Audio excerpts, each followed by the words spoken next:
use the normal curve to approximate the binomial probability that R is greater than or equal to 8 successes given n equals 25 trials, with P, probability of any one success, equal to 0.4 or 40%. So before we even get going in this problem, just a couple of things to note. The two ways of calculating binomial probability, namely the formula and the table, would be really inefficient here.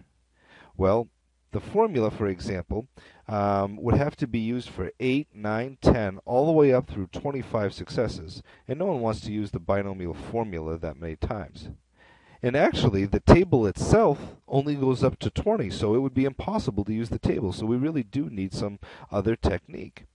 And a second note is normal curve is, of course, continuous, whereas binomial is discrete. So this is kind of cool. We're using a normal curve, a continuous curve, to approximate a discrete variable. So here's what we have to do. We have to check first that NP and NQ are both sufficiently large in order for us to make this approximation. So NP is 25 times 0.40, which is 10.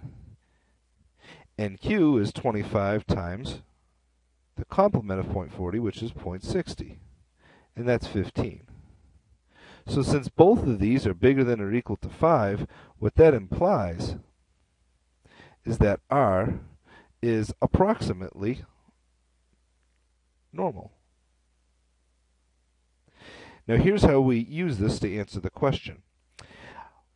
We know from way back when we were studying binomial variables that the mean is really simple. It's just NP. In fact, we've already calculated that. The mean of any binomial is NP, which for our example turns out to be 10. Standard deviation for any binomial is the square root of NPQ, and that ends up being the square root of 25 times 0.4 times 0.6. Punching that into our calculator, 25 times 0.4 times 0.6 gives us square root of 6.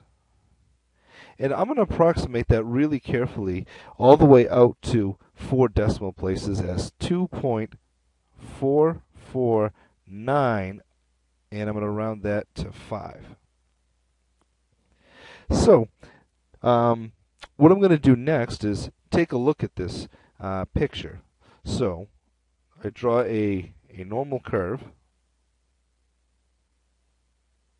and R is approximately normal. And the mean we found out to be was equal to 10. The probability that we're looking at is R greater than or equal to 8. So let's call this the R axis, and 8 is going to be to the left of that. And before we translate into Z and use our table, we have to make one note, which is this. R is a discrete variable, which means actually the distribution is not a curve, but for R itself, it's actually a histogram. So we're talking about little blocks like this. And what we want is the probability of every one of these histograms, in other words, all the areas to the right of 8. So we're looking for this. Now, in the textbook and in the notes, they have something called a continuity correction.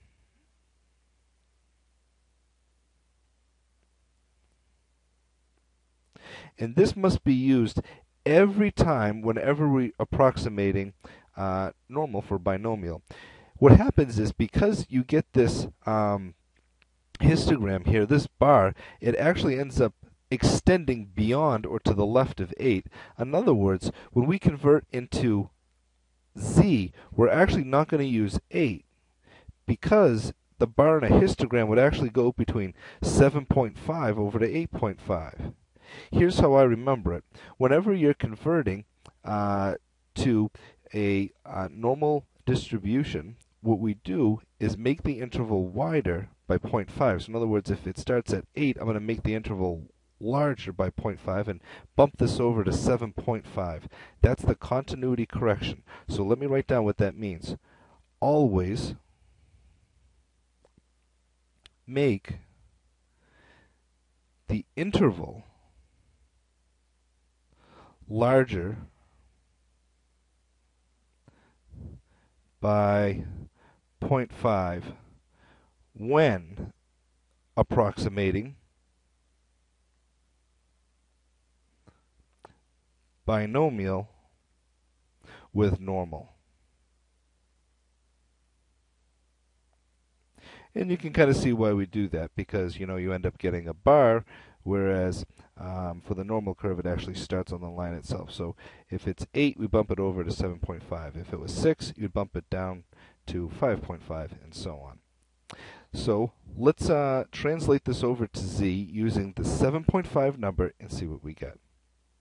So the probability that r is greater than or equal to 8 is going to be approximately equal to the probability that z is greater than or equal to, and here's where we're going to use that continuity correction of 7.5, making the interval larger by 0.5.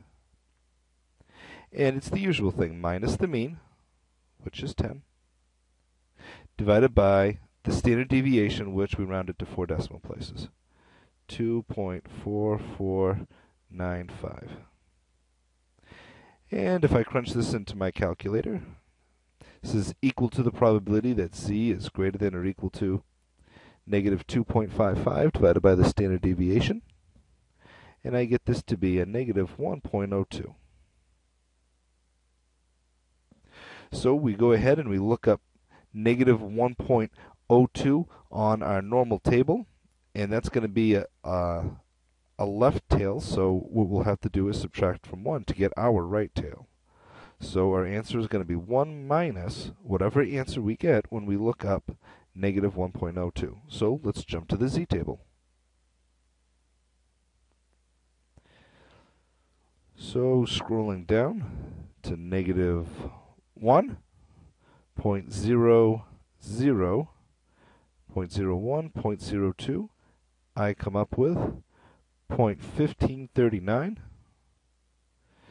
So our answer is 1 minus 0.1539. And when I subtract that on my calculator,